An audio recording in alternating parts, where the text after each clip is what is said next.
ಜೈ ಭಾರತ್ ವಂದೇ ಮಾತರಂ. ಜಮ್ಮು ಕಾಶ್ಮೀರದಲ್ಲಿ ಇತ್ತೀಚಿನ ದಿನಗಳಲ್ಲಿ ಅಲ್ಲಿ ಶಾಂತಿ ನೆಲೆಯೂರುತ್ತಾ ಇದೆ. ಅಲ್ಲಿ ಯಾವುದೇ ರೀತಿಯ ಅಹಿತಕರ ಘಟನೆಗಳು ನಡೆಯುತ್ತಿಲ್ಲ. ಭಯೋತ್ಪಾದಕರು ಈಗಲೂ ವಿಧ್ವಂಸಕ ಕೃತ್ಯಗಳನ್ನು ನಡೆಸಲು ಸಂಚು ರೂಪಿಸುತ್ತಿದ್ದಾರೆ. ಜಮ್ಮು ಕಾಶ್ಮೀರದ ಮಾಜಿ ಮುಖ್ಯಮಂತ್ರಿ ಫಾರೂಕ್ ಅಬ್ದುಲ್ಲಾ ಅವರನ್ನು ಹತ್ಯೆ ಮಾಡಲು ಪ್ರಯತ್ನ ಪಟ್ಟಿದ್ದಾರೆ. ಕೂದಲಲ್ಲೇ ಅಂತರದಲ್ಲಿ ಪಾರಾಗಿದ್ದಾರೆ.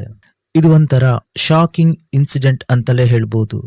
ಫಾರೂಕ್ ಅಬ್ದುಲ್ಲಾ ಅವರು ತಮಗೆ ಪರಿಚಯ ಇರುವ ಜಮ್ಮುವಿನ ಗ್ರೇಟರ್ ಕೈಲಾಶ್ ಎಂಬ ಪ್ರದೇಶದ ಒಂದು ವಕೀಲರ ವಿವಾಹ ಸಮಾರಂಭದಲ್ಲಿ ಪಾಲ್ಗೊಂಡ್ರು.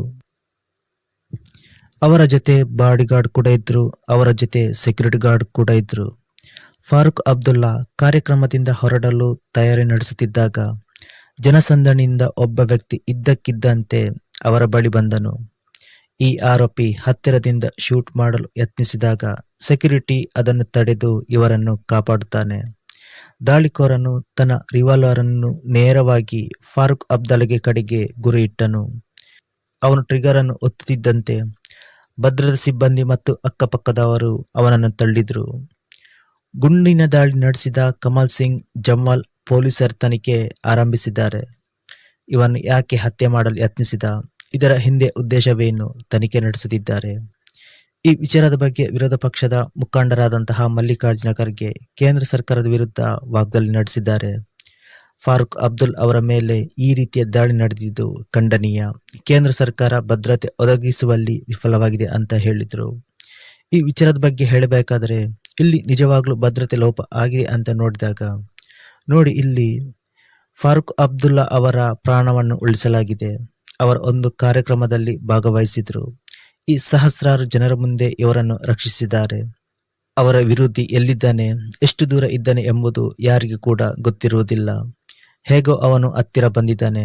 ಅಷ್ಟು ಹತ್ತಿರದಿಂದ ಸೆಕ್ಯೂರಿಟಿ ಇವರನ್ನು ರಕ್ಷಿಸಿದ್ದಾರೆ.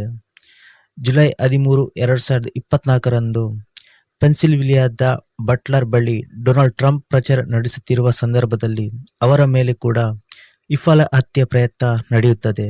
ಅವರು ಕೂಡ ಕೂದಲಲ್ಲೇ ಅಂತರದಲ್ಲಿ ಪಾರಾಗುತ್ತಾರೆ. 20 ವರ್ಷದ ಥಾಮಸ್ ಕ್ರೂಕ್ಸ್ ಹತ್ತಿರದಿಂದ ಗುಂಡು ಹಾರಿಸಿದನು. ಇದರಿಂದಾಗಿ ಟ್ರಂಪ್ ಅವರ ಬಲ ಕಿವಿಯ ಮೇಲ್ಭಾಗಕ್ಕೆ ಗಾಯವಾಗಿತ್ತು. ನಂತರ ಸೆಕ್ಯೂರಿಟಿ ಗಾರ್ಡ್ ಅವನನ್ನು ಹತ್ಯೆ ಮಾಡುತ್ತಾರೆ. ಇಲ್ಲಿ ನೋಡಿ, ಅಮೆರಿಕ ಒಂದು ಸೂಪರ್ ಪವರ್ ರಾಷ್ಟ್ರ. ಎಷ್ಟೇ ಸೂಪರ್ ಪವರ್ ರಾಷ್ಟ್ರ ಆಗಿದ್ರೂ ಶತ್ರುಗಳನ್ನು ಕಂಡುಹಿಡಿಯುವುದರಲ್ಲಿ ಸ್ವಲ್ಪ ತಡವಾಗಬಹುದು, ಆದರೆ ಗಣ್ಯ ವ್ಯಕ್ತಿಗಳನ್ನು ಉಳಿಸಿಕೊಂಡಿದ್ದಾರೆ. ಇನ್ನು ಇಲ್ಲಿಯೂ ಕೂಡ ಅದೇ ತರ ನಡೆದಿದೆ. ಇವರ ಪ್ರಾಣವನ್ನು ಕೂಡ ಉಳಿಸಲಾಗಿದೆ.